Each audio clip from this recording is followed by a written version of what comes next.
grandkids and our great-grandkids are going to have more shots of pursuing any dream they dream of in Kentucky than any generation before them.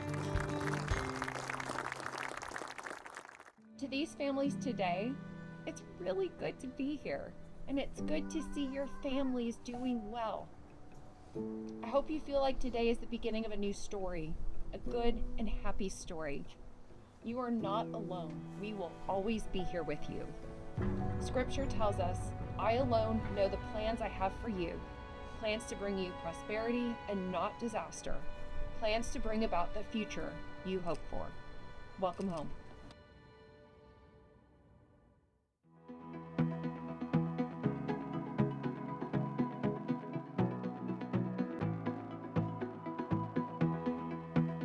Kentucky's 2026 legislative session is over halfway done. There are lots of important bills that have been introduced this session, but the most important is the state budget, which decides how your tax dollars are going to be used for the next 2 years. So that impacts our schools, our jobs, our healthcare, and the overall cost of living in Kentucky. During a 60-day session, hundreds of bills are going to be introduced, hundreds of bills are going to be passed, some of them really good, some of them bad, some of them on random topics like changing the official state dog breed or the official state tree. It's important to remember that you have a senator and a representative that are meant to be your voice in Frankfort. You can go to legislature.ky.gov. You'll find legislators' contact information. You can email them, or you can reach them by calling 800-372-7181. Stay informed, stay involved, and follow us for more good news.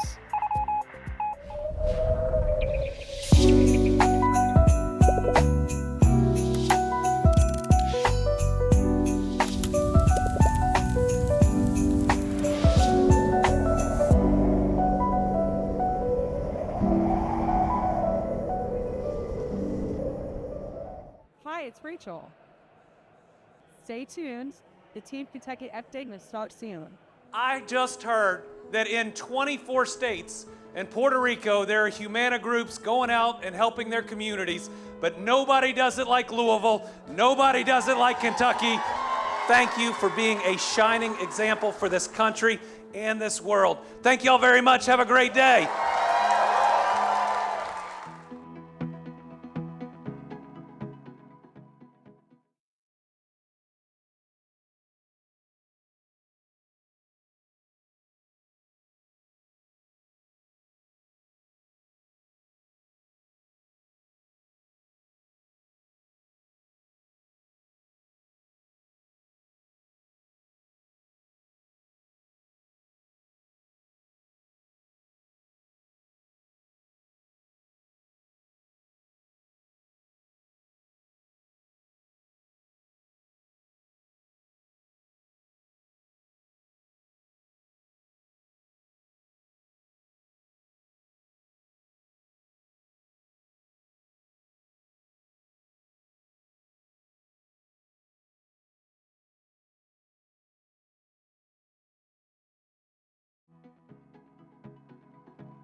Stressful being governor? Yes, it is stressful, but it's worth it. I love the job. Good afternoon, everyone, and welcome to your state capital. This Kentucky governor will walk beside you. My name's Andy Beshear. I'm the governor of the Commonwealth of Kentucky.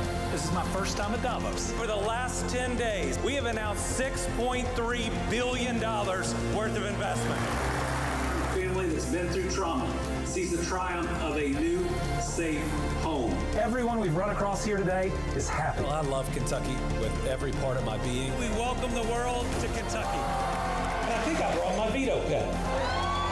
And I'm going to stand up for our kids. Proud to be your governor. Proud of everything we're doing in Kentucky. A lot of good things happened here. Breaking every economic development record that's out there. It's having the best 3-year average for wages. It's breaking our tourism record 3 straight years in a row. That makes me real proud to be governor of Kentucky. Welcome to your new Kentucky home. As excited as I am of what's going on in Kentucky, record economic success, we must recognize we are failing to provide our children with the good start they deserve. Pre-K for all is a step we must take to boost our economy, to strengthen our workforce, to better educate our kids, and to put more money in the pockets of our hardworking Kentucky families. It is a win, win, win for our people. I know it's the right thing to do. As a dad and as governor, there's nothing more important than making sure that all of our children at least have the opportunity to succeed. We need Pre-K for all to make sure every child in every corner of the Commonwealth gets that chance. Thank you all. Appreciate all your work. This is a generational project. It takes a tremendous amount of planning and coordination to make it happen. We know just how important these projects are as we build our new Kentucky home. That's why I made this project a priority for my administration. And as someone who has roots right here in Western Kentucky, I couldn't be more excited about the opportunities this is going to open for this region. This is our chance to leave a special legacy. Our kids, our grandkids, and our great-grandkids are going to have more shots of pursuing any dream they dream of in Kentucky than any generation before them. To these families today, it's really good to be here, and it's good to see your families doing well. I hope you feel like today is the beginning of a new story, a good and happy story. You are not alone. We will always be here with you. Scripture tells us, I alone know the plans I have for you, plans to bring you prosperity and not disaster, plans to bring about the future you hope for. Welcome home.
Good afternoon, everyone. I'm Andy, and welcome to this week's Team Kentucky Update.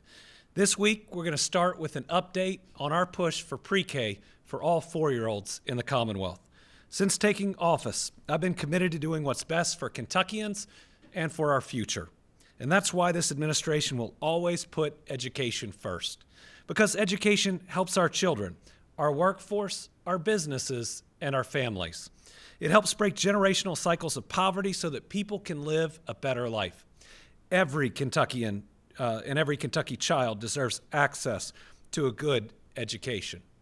Unfortunately, we have more work to do in Kentucky, especially when it comes to kindergarten readiness. Right now, over half of Kentucky's children are already behind on their first day of kindergarten. So our General Assembly knocks public education a lot. Half of our kids are already behind when they walk through the doors of a public school for the very first time. The data is clear. Kids who attend preschool are more ready on day one of kindergarten than those who are not. Unfortunately, too many of Kentucky's children don't have access.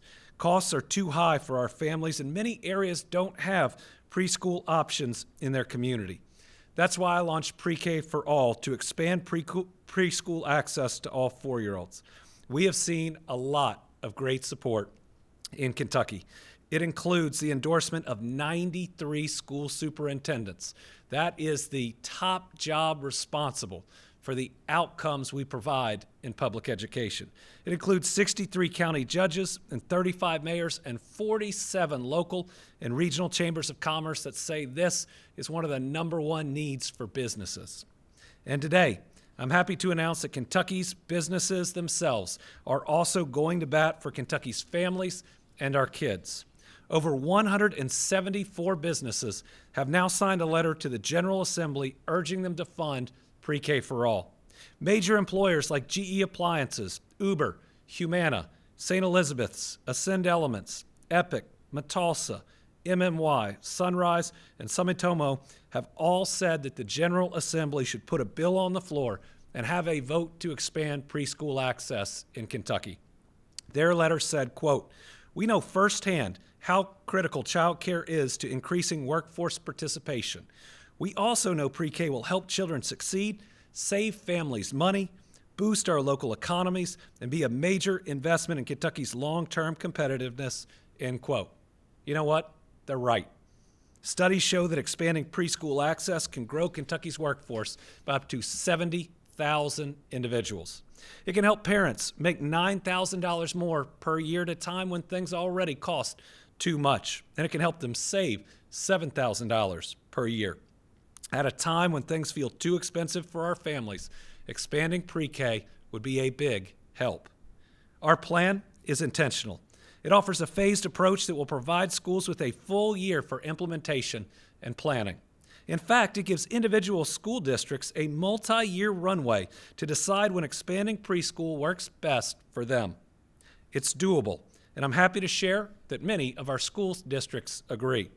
In fact, last month, members of the House Appropriations and Revenue Committee requested that our team specifically gather the data on how many school districts could immediately implement pre-K if the General Assembly were to fund the proposal.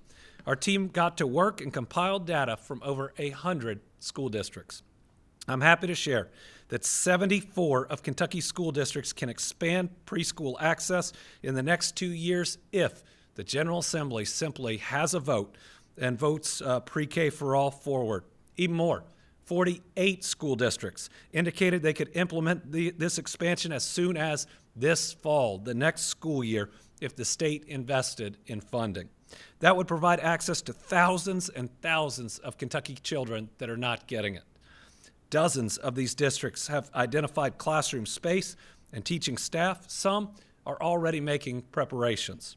Folks, pre-K for all is possible, and it's possible in the short term. And remember, it shouldn't be political. I've said it over and over, 4-year-olds aren't registered. They can't vote. They just deserve this investment. Remember, when companies are looking at us, Alabama and West Virginia, we're the one state out of that 3 that can't say we have pre-K to help with our workforce.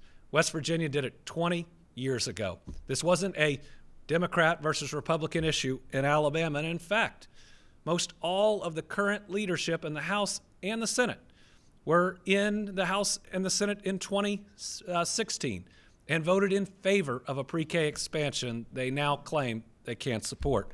All I'm asking from them is to cast the same vote they did, where the only difference is the registration of the governor.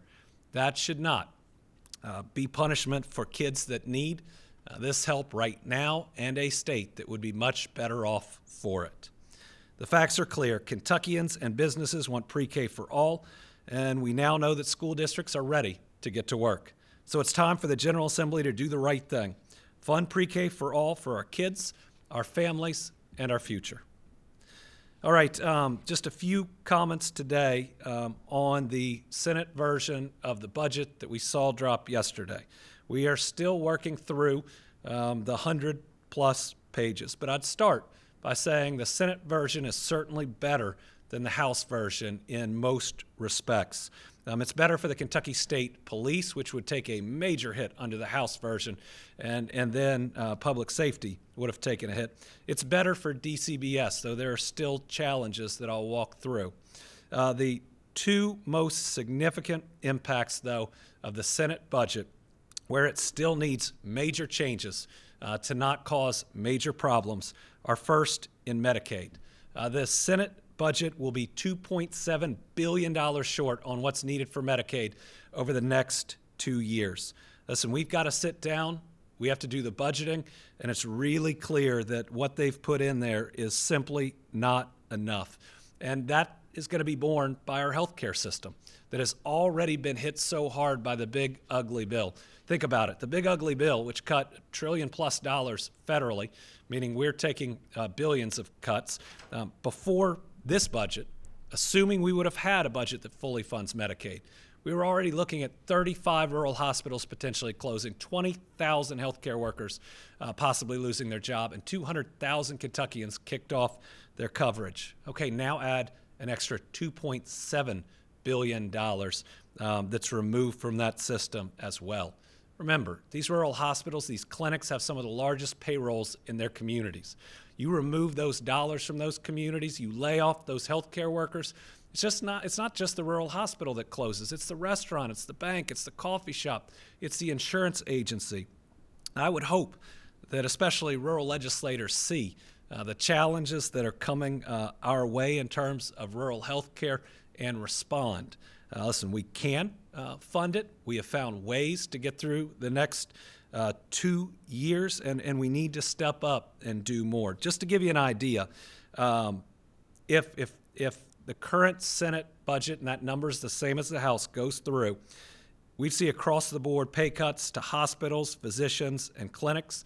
It could be as large as 10% in 2026 and another 10% in 2027. We simply couldn't afford everything we are doing right now, and that would require us to lower rates that we pay. And these rates that we pay are to other Kentucky hospitals and businesses and other parts of this healthcare ecosystem. Maternity wards will close. They have some of the lowest margins. We already saw it, I think, in Lincoln County, and we saw one paused in Bullock County. That's going to be the first area to get hit, and we're looking at a future where a woman in eastern Kentucky might have to drive an hour and a half or 2 hours just to give birth. The Medicaid program has certain mandatory rate adjustments. The federal government will come in and say, you've got to pay this much more on top of what we're doing now. And that would mean we'd have to cut other people to make up for it because we wouldn't have the funding. I think we'd see physicians and clinicians drop out of the Medicaid program entirely, meaning that there would be less access. Medicare premiums for individuals who qualify for both Medicaid and Medicare may not be paying higher costs for Medicare to them and risking losing Medicare for the non-payment. They would have different costs that they'd have to. And then we'd be looking at the complete elimination of some types of services. We couldn't afford everything that's currently covered on Medicaid. And that would be some really difficult choices where people would not get the health care they need. As a reminder, 1.4 million Kentuckians rely on Medicaid. And I know the General Assembly might say that's too much. Well, how about we continue to bring in new jobs. How about we continue to find other ways to move people off and not simply cut the health care coverage that gets them healthy enough to get into that job. The other major place that's still going to get a major hit is the Department for Community-Based Services. Our kids that are out there, whether it's foster kids or others right now, they just have higher needs than they did in the past. They've gone through significantly more trauma, and that means it takes more dollars to provide for them. Families that take them in, the costs have increased on them. Think about everything going up, but the federal block grants don't increase. So while the Senate version is better than the House version, it's about $76 million short than what's needed to get us through the next 2 years. What would that look like? It would be hard to not look at reducing rates paid to foster parents and foster home facilities. I mean, there's a certain amount of money. There's a certain amount of foster kids, and that math doesn't work without sufficient funding. We would lose social workers. And we would at least lose the positions. We've worked so hard for so long and even done pay raises to make sure we have enough social workers looking after these kids. But remember, they're getting a 4% cut and a 7% cut up front. Then they're putting things like the former Senate Bill 151, about $20 million a year, and say, oh, you'll just pay that out of your regular budget. That's another cut. And so how do you continue to fund the number of social worker positions we have when you're getting what, 11+% cut, 20 million on top of that, and everything costs more. TANF would suffer even more than it has in the last couple years. And so there is still time. Our hope is that we will see more dollars put into it. It could even threaten our SNAP costs federally because it's the DCBS workers, amongst others, that are putting the information in on SNAP. And if our error rate gets too high, then we have higher costs coming from the federal government. So basically, this is a significant cut to the agency that has to do well enough in that reporting to prevent the extra costs. So very concerning on those two pieces. Again, I want to go back and say the Senate version is much better than the House version, but still some real challenges there that would impact every Kentuckian in some way. So if you're watching this at home and you're thinking, well, I'm not on Medicaid, and well, I'm not a foster parent, and first what I'd ask is to have empathy for those that are. But you say, how is this going to impact me? Well, if you're in rural Kentucky and your rural hospital shuts down, it doesn't just shut down for Medicaid patients, it shuts down for you.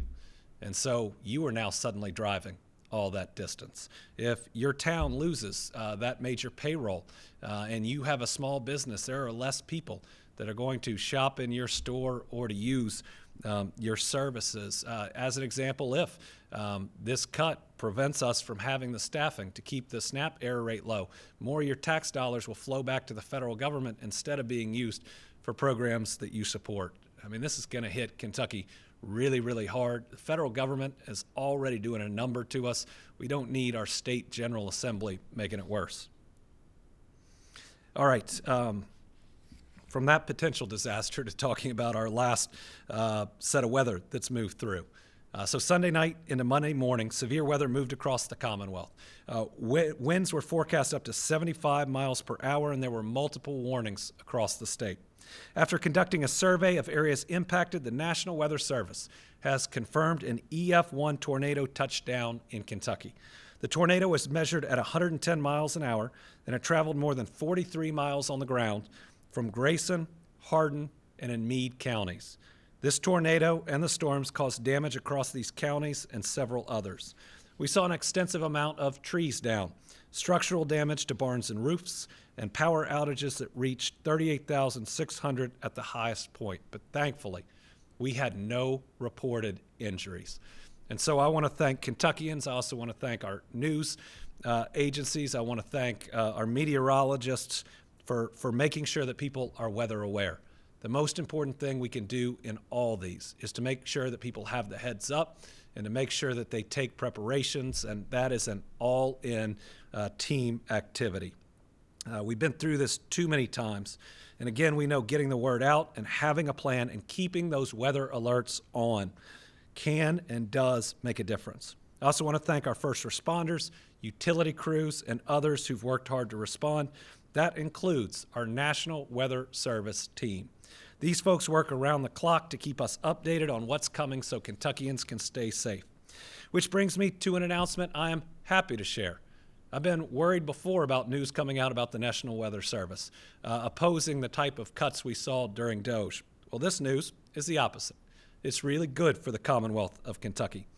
Kentucky Emergency Management has a new team member, National Weather Service meteorologist John Wilson. The National Weather Service is establishing meteorologist posts at every state's emergency operations center. This is a good idea that the National Weather Service should get credit for. When John saw Kentucky would be one of the first states to get one of these positions, he jumped at the opportunity. Although John is from Indiana, went to Purdue, we're going to forgive him because his help is going to be significant inside the EOC. His dad's actually from Tompkinsville in Monroe County, so we will consider him a Kentuckian.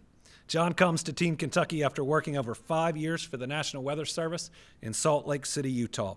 Before joining the National Weather Service, he worked in broadcast meteorology at TV stations in Rapid City, South Dakota, and Fort Wayne, Indiana. His new role is based at the Kentucky EOC.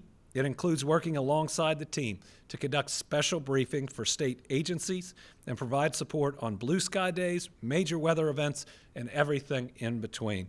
Listen, we've had 15 federally declared weather disasters in the last 6 years, and that didn't include many that should have been declared, and storms like we just had coming through. This is a resource we desperately needed. We're glad we have it. There's more support that we get from the National Weather Service, but this is a good day in terms of us being prepared for what comes next.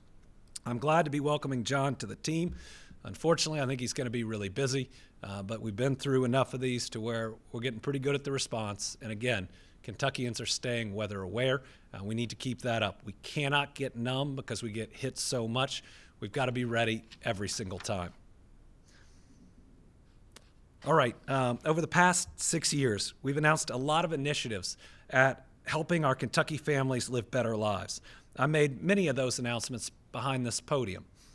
Now, thanks to the hard work of Team Kentucky, many of those projects are now complete. And I'm proud to say that we're seeing their positive impacts across Kentucky. Projects like these show what's possible when we put politics aside and we focus on the things that matter most to our families: good jobs, health care, strong infrastructure, public safety, and public education.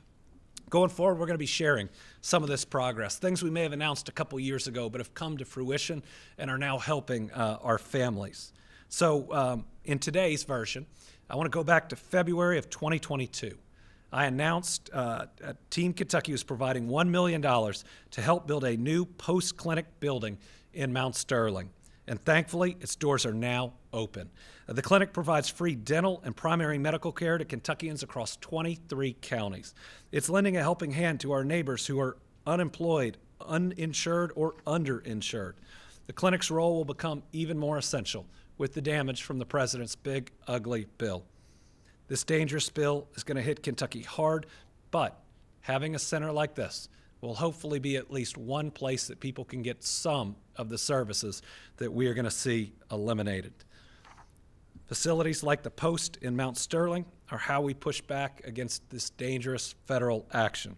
Today we have a video that shows how this project is making a difference. Good afternoon, Governor. It's Mayor Al Bott, City of Mount Sterling. I want to welcome you to the Post Clinic. The Post Clinic project here was made possible by funding through Team Kentucky. This project allows our citizens who are underinsured or uninsured to have access to medical and dental treatment right here in Montgomery County. Citizens from 23 different counties have been able to utilize the services that are offered here, and about 1,100 citizens were able to utilize services that are offered over the last 6 months. We provide preventative and routine dental care. We have on-site x-rays. We have a nurse practitioner who is here 4 days a week, and we can do lab reports, CT scans can get ordered, referrals for surgeries, and referrals for cancer treatments, all from in-house here. They know here that we do not judge them. We are here for them, and if we can't help them immediately, we will get them to somebody that can. And that's what we strive to do here in the community and across the entire state of Kentucky. And we want more people to be able to know about us so that we can do this on a bigger scale. We are so proud to have this project right here in our community, and we can't thank you enough for the trust and confidence that you've placed in us here in Mount Sterling.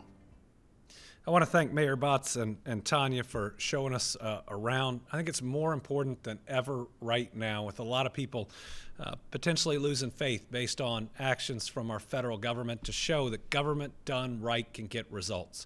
Results that you can see, touch, and feel, and that make your life better.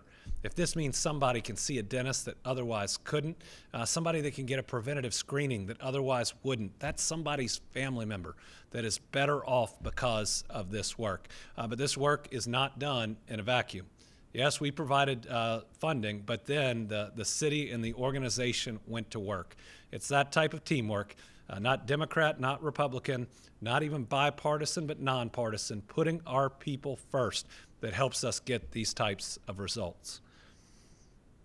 All right, next, as governor and as a dad of two teenagers who I love more than everything, nothing matters more than knowing our kids are safe, and that's especially true when they're behind the wheel. Which is why I'm excited to announce Kentucky is kicking off the second Kentucky Safe Teen Driving Challenge. This challenge is focused on encouraging teens to build safe driving habits and make good choices behind the wheel. You can see a lot of the details on the screen. Like last year's challenge, teens ages 15 to 19 with a learner's permit or a driver's license are eligible to sign up and to participate. And thanks to program sponsors AAA and Intoximeters, we'll be awarding $10,000 in cash prizes to the safest teen drivers. Registration is now open through April 16th at the website listed on the screen. I encourage teens across the Commonwealth to sign up, not just for the prizes, but for the driving skills that will keep you safe. Our statistics on fatalities for teen drivers is way too high in Kentucky. It's something I now think about every single day. This is one way, if we can get a whole lot of teens signed up, that we can encourage the type of good habits that can help reduce those statistics and make sure everybody's kids get home for dinner, that everybody's kids get home safely. Once registered, a dedicated app through their phone will monitor teens driving. It'll check things like speed, acceleration, turning, braking, and phone distractions over the 3-month period. The app will gather insights and can show teens ways to improve their driving. At the end of the challenge, we will recognize the top 5 drivers with cash prizes. The first place driver will receive $3,000, and we will recognize their high school as well as them. Last year, over 500 teens had a score of 80% or better out of 830 that participated. Our goal is to see similar, if not better, results this year. While we've seen overall highway injuries and fatalities decrease, again, our number of fatalities among teen drivers is just way too high.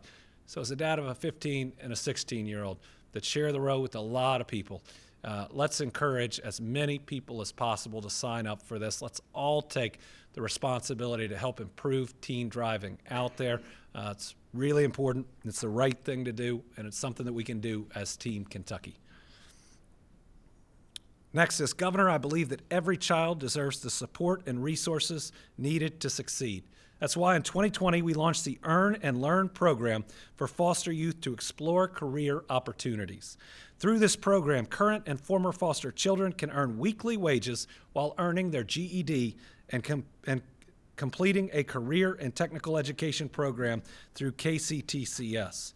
Over the past 3 years, the program has helped Kentucky foster kids earn nearly 100 vocational credits in several fields. This includes automotive repair, welding, and emergency medical technician credentials. That's over 100 vocational credentials, not credits. Those credentials can help you get that better job. Classes can be taken full-time or part-time, online or at the local KCTCS campus. and every program can be completed in under 1 year. Participants can receive up to $350 each week. Through Earn and Learn, participants can stack credit hours to expand their work-ready skills or pursue a 2 or a 4-year degree. Eligibility for the program includes current foster youth as well as young adults between the ages of 18 and 22 who have aged out of foster care. The program also serves young people who were adopted from foster care at age 16 or older. Alex Welp was able to complete medical courses while studying at Bluegrass Community and Technical College in Lexington. She is now continuing her education towards a 4-year nursing degree while working full-time at a hospital in Paris, Kentucky. She shared that watching nurses care for my grandmother inspired me to pursue health care. Through Kentucky Earn and Learn, I'm earning certifications while working toward my nursing degree so I can build a career helping people. Great work, Alex. We are all rooting for you. We're proud of the work that you've done. This program sets our foster children up for brighter futures. Every participant also has access to a college advisor and a success coach. If there are 2 things we can all agree on, it's that every child deserves a chance to succeed, and more skilled workers getting good paying jobs is good for Kentucky. Folks can learn more by downloading KY Rise. It's an app developed by the Cabinet for Health and Family Services. Next, I want to remind Kentuckians that on Saturday, March 28th, we will be holding our annual Easter egg hunt. Due to capital renovations, we do have to change the location because a giant construction project is probably not safe for that many kids. We are inviting everyone, therefore, to celebrate Easter with Team Kentucky at the Old State Capitol on Broadway in Frankfort. The event is free and open to everyone. Folks should arrive around 2 p.m. And just like previous years, pretty much right at the start, we have the Easter egg hunt, especially for the younger children. So if you want to participate, please be there at 2. These kids line up. They get really, really excited. They wait to hear a whistle. And one year we were playing a song ahead of time that had a whistle, and they all just took off into it. It is really fun to see. In addition to the Easter egg hunt, we have crafts for kids, food trucks, and yes, a special appearance by the Easter Bunny. It's always a great time, and we hope to see people there. Finally, for this week's Team Kentucky All-Stars, I'd like to recognize our Kentucky State Parks Ranger Division. Here in Kentucky, we see firsthand the dedication and hard work of our state park rangers. Our rangers go above and beyond every day to ensure our parks are safe, welcoming, and open to everyone. And that's true even in our most challenging moments. From tornadoes, floods, and more, our rangers are part of the parks team that have helped their neighbors in need. Their commitment to protecting and serving embodies the spirit of Team Kentucky. I'm proud to share their hard work has gotten the attention of those outside the Commonwealth. At the 2026 Parks Law Enforcement Association Annual Conference, our Kentucky State Parks Ranger Division was honored with the President's Award. This honor recognizes excellence in park law enforcement, professionalism, and commitment to public safety. The award highlighted the Ranger Division's emergency response efforts during last year's tornado in May and flooding in February and April. Each time, they worked around the clock, partnering with Kentucky Emergency Management, FEMA, the American Red Cross, the National Guard, and all our state and local partners to help keep our people safe and to get them to shelter. I remember during the tornadoes, there was no pause, there was no wait. We opened up the parks, and our rangers were going out there, picking people up in front of homes that were destroyed and taking them to a safe place where they could breathe and know they'd have a roof over their head for several days. So for both the award and everything they've done, I'm proud to make our Kentucky State Park Rangers our Team Kentucky All-Stars. Congratulations on the President's Award. More importantly, congratulations on being a Team Kentucky All-Star. And thank you for your hard work for making our state parks a place we can be proud of.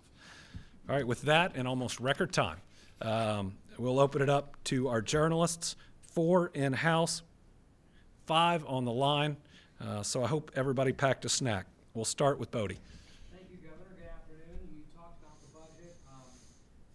Where do you think you're going to be able to find the most common ground on some of the things you mentioned there, especially as we look at the process ahead, going to pre-conference and so forth? How involved is the governor's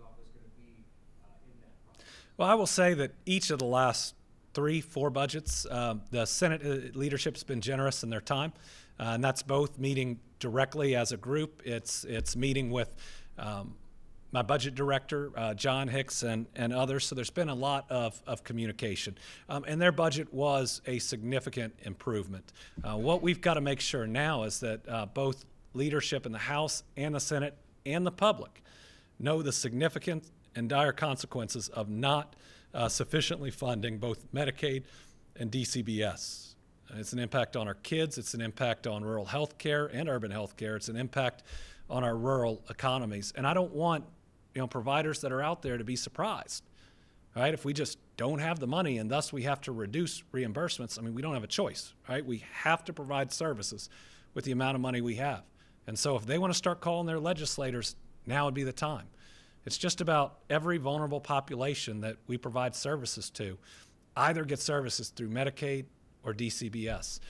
And remember, all those payments that go out are most likely paying a Kentuckian who is working in a profession to either help those children or provide those services. When we expanded Medicaid many years ago, we actually did a study, a Deloitte study, and it showed how many jobs are created, how much economic activity that creates, and it's more than the cost of Medicaid. So this comes at a cost of Kentucky jobs. It comes at a cost of health care. It's going to come at a big cost for worker productivity.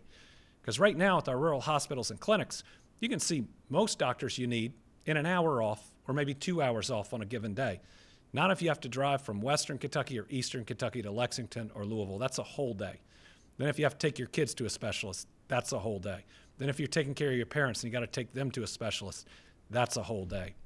So this is going to be a pretty significant hit to Kentucky if more money is not put into it. And there are ways that we can do that. There are ways that we can get through the next 2 years. We've been very specific with the House and the Senate about how to do it. I get that they are concerned about rising health care costs, but that's all around the country. It's not like we can wave a magic wand and our Medicaid doesn't go up and everybody else's does, or our private health care costs don't go up and everybody else's does. This is something that especially the federal government is going to help us, need to help us with real solutions. If you look at federal Medicaid and Medicare, I think they are the largest purchasers of pharmaceuticals in the world. So why does the price keep going up for Medicaid and Medicare that they approve? I mean, if they threaten to not have something on the formulary, they could bring down at least those costs or prevent the increases, I think, pretty easily. That was a long answer. Carolina, I was filibustering. Governor, you just advocated for pre-K a little earlier. Going into this legislative session, you said that pre-K was one of the top priorities for you. Republican budget leaders have indicated that the type of program or expansion that you want to see will likely not happen this year. So what's your response? Well, I hope they'll do some expansion. If they don't want to go to 250%, go to 200%. In 2016, they voted almost unanimously. I think there was only one no vote to go to 200% of the poverty line. It went to Bevin. He wrongfully vetoed it, but these are people that voted for it then that aren't voting for it now. What changed? It's not the budget situation, because we can use sports betting alone to fund it. It's that somehow, in their minds, this has become partisan. And they don't want to give me a win. I'm not trying to get a win. I'm trying to keep these kids from getting a loss. It's about 50,000, I believe, 4-year-olds that we're talking about each year. And what I'm hearing the whispers of is, well, we know it needs to happen, but we'll wait until he's gone. Don't do that to 2 sets of 4-year-olds for the next couple of years. Go ahead and do it now. And this is the highest polling education issue among Republican voters. This is one of the few things that'll move people. We can do it now when I'm a term-limited governor, or we can talk about it at the next set of elections and the one after that. But do we think every 4-year-old deserves a good start? Do we think it's wrong that half of them are not kindergarten ready? I mean, every educator's crying out for this, not just for the fact that we want these kids to do well. Some never, ever catch up. And we've pushed for 6 years for it. I'll push for another 1.5 years if that's what it takes. McKenna. Thank you, Governor. With the veto override of House Bill 1 earlier this week, that paves the way for scholarship grants for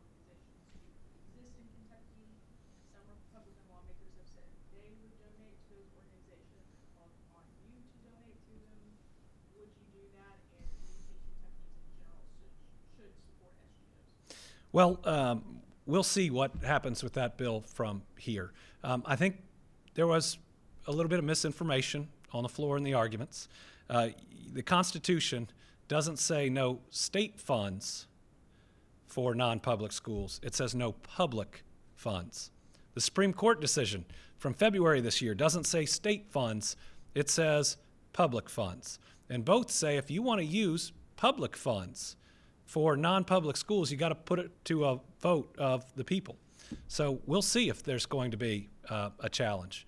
What would be ironic is if there was and it was successful, the tax credit would probably exist for our public schools and not non-public schools without a vote from the people of Kentucky. I mean, I'll look at any opportunity to support our public schools. Certainly the school system that my kids go to here in Frankfort gets shortchanged on revenue every year because the state owns all the property.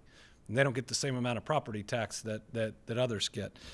So I'd take a close look at that. Now, do I believe that Kentuckians who want to take advantage of this should choose the public school option? Yes. And I'd say yes for two reasons. Number one, it's been underfunded by the General Assembly over and over. It deserves that funding. But number two, if there is any challenge, I believe that part will continue to be valid. Keeley. Kentucky lawmakers in the House issued a resolution for the impeachment of Judge Julie Goodman in Fayette County. Lawyers have raised concerns about the precedent this would set. Is that something that also concerns you? So on the impeachment process, I guess it will go to a House first for the vote on that, and then a trial in the Senate. My concern is not the allegations. I haven't gotten into those, but the process. This hasn't gone in front of the Judicial Conduct Commission. Different processes that already exist if you think somebody is not being professional. At least one of the things I saw was not following precedent. Well, that's what the Court of Appeals is for, to reverse that. There is and should be a big concern that the General Assembly could use this against any judge that rules in the future that one of their bills is, say, unconstitutional. I think there's also a question of what conduct rises to the level of impeachment, what actually is required for the misdemeanor, which is the word used in the Constitution. So I fully understand the concern of those lawyers, and I think the precedent would lead potentially to dozens of these being filed every single year. You've seen how much they've picked up just in the last couple of sessions. All right, Mason Brighton from Spectrum.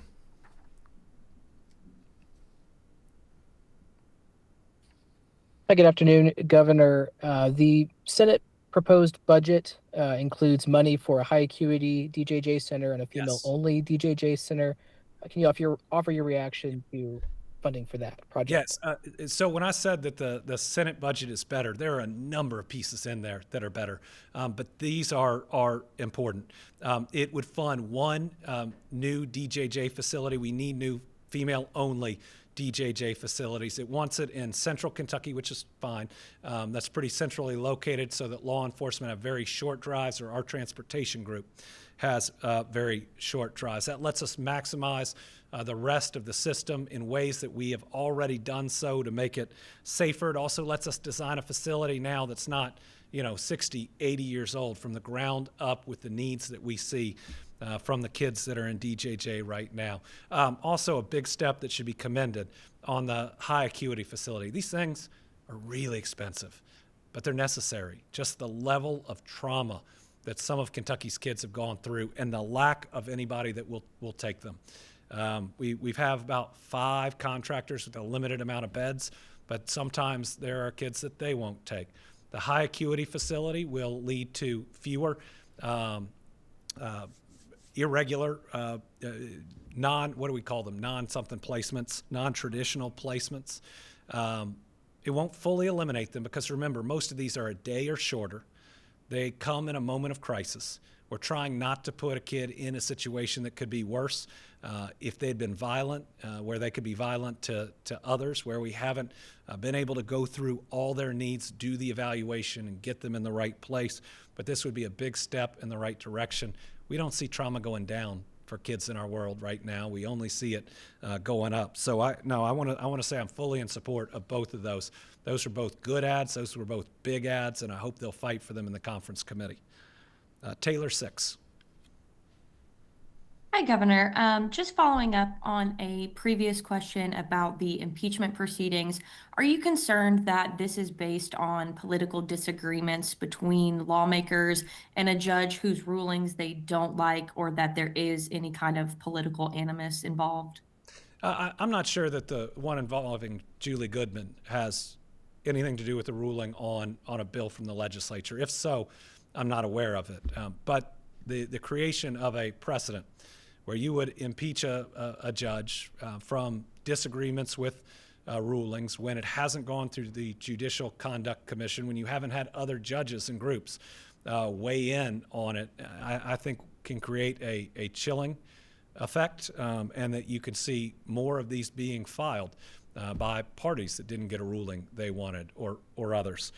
But no, I don't see this one as necessarily being that, unless you all have information that I don't. Gil McClanahan. Hi, Governor. What I want to ask you is pertaining to pre-K, that issue. About a month or so ago, the Senate Democrats held a press conference on they introduced two bills pertaining to pre-K in the Senate. And if this is such an important issue with you, why did you attend that press conference and offer your support? Oh, they have my full support. We helped them put the bills together. But sometimes we believe that maybe we could get more agreement in the General Assembly between Democrats and Republicans if I'm not there. Gil, I just want this thing to pass for 4-year-olds. If they came to me today and they said, if you'll be against pre-K for the next 2 weeks, I'd consider it if it means they'd pass it. If they want to come up with a different pre-K bill to say they stuck it to the governor but expanded access to preschoolers, then I'm for that too. I'm trying to make this as nonpartisan as I can, while also giving it my full support and trying to galvanize the people of the Commonwealth of Kentucky. I mean, we did an event yesterday at the Hill in Lexington, which is amazing. That's the new CTE facility for Fayette County Public Schools. Superintendent Liggins and the rest did a great job with that. But we had state legislators, we had councilmen and women. We had candidates of all different parties that were there. So I make the best decision I can on what I attend or what I don't attend by how effective that it will be to get to the ultimate policy, not how it'll make me look. Isaiah Kim Martinez. Thank you, Governor. I just had a quick question about House Bill 1. I did notice that there were 2 Democrats, one in the House and one in the Senate, who did vote in favor of passing this. I did text one, and they said because of the potential of scholarship granting organizations raising money to support public education students. As leader of the Democratic Party here in the state of Kentucky, I just wanted to get your take on this, and is it possible that there could be some public education good that comes out of it? Well, there could be, but I look at this bill and I see a federal government that is decimating the Department for Education, that is impacting funding all around this country, and then creating a backdoor for charters and private school funding in places that have chosen not to have them.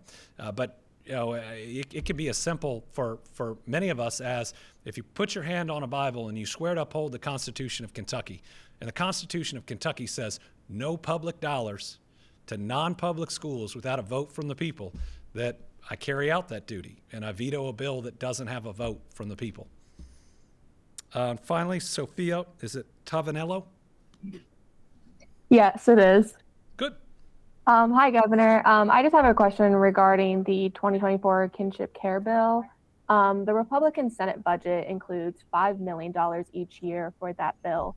Is that enough to address the need? And if it passes, will that end the 2 years families have spent waiting on the cabinet for Health and Family Services to implement that law? Well, what we've done is we've implemented that law. We put the regs out there that then the legislature didn't like, but we didn't have the funding to send out. And so if you think about implementing a law, it could be, this group in state government currently does 4 jobs, do a 5th. You do 3 work search checks, do 4. But that's very different than, okay, this group of government now send $20 million to these families. The families may need it, but if you just say send $20 million and you don't give $20 million, there's a big problem there. That is do everything you've been doing and, look under the couch cushions and try to find a huge amount of money.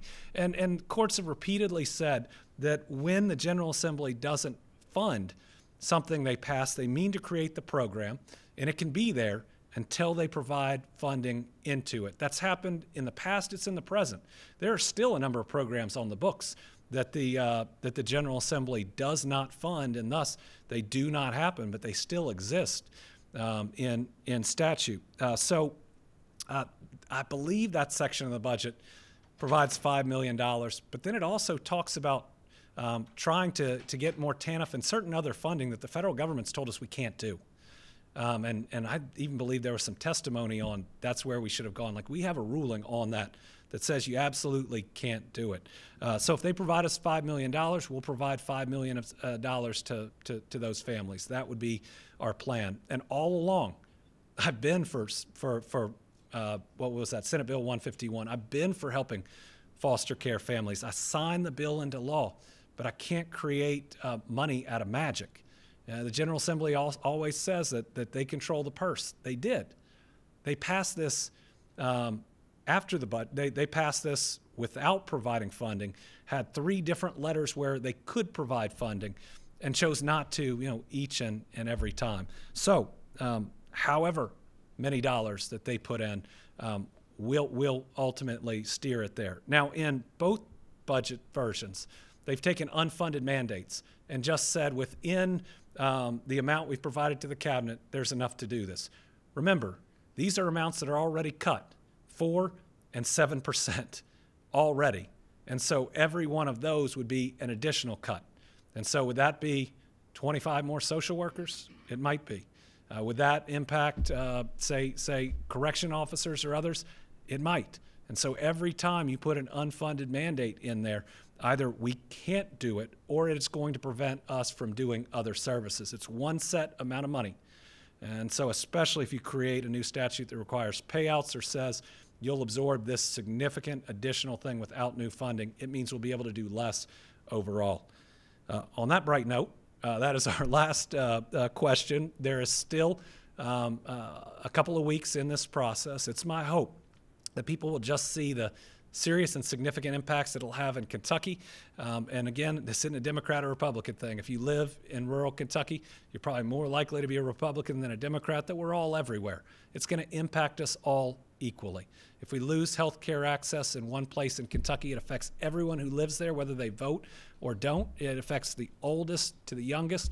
So let's make sure we push to get the funding that's necessary for our people to preserve the good things that are going on in Kentucky. Thank you all very much.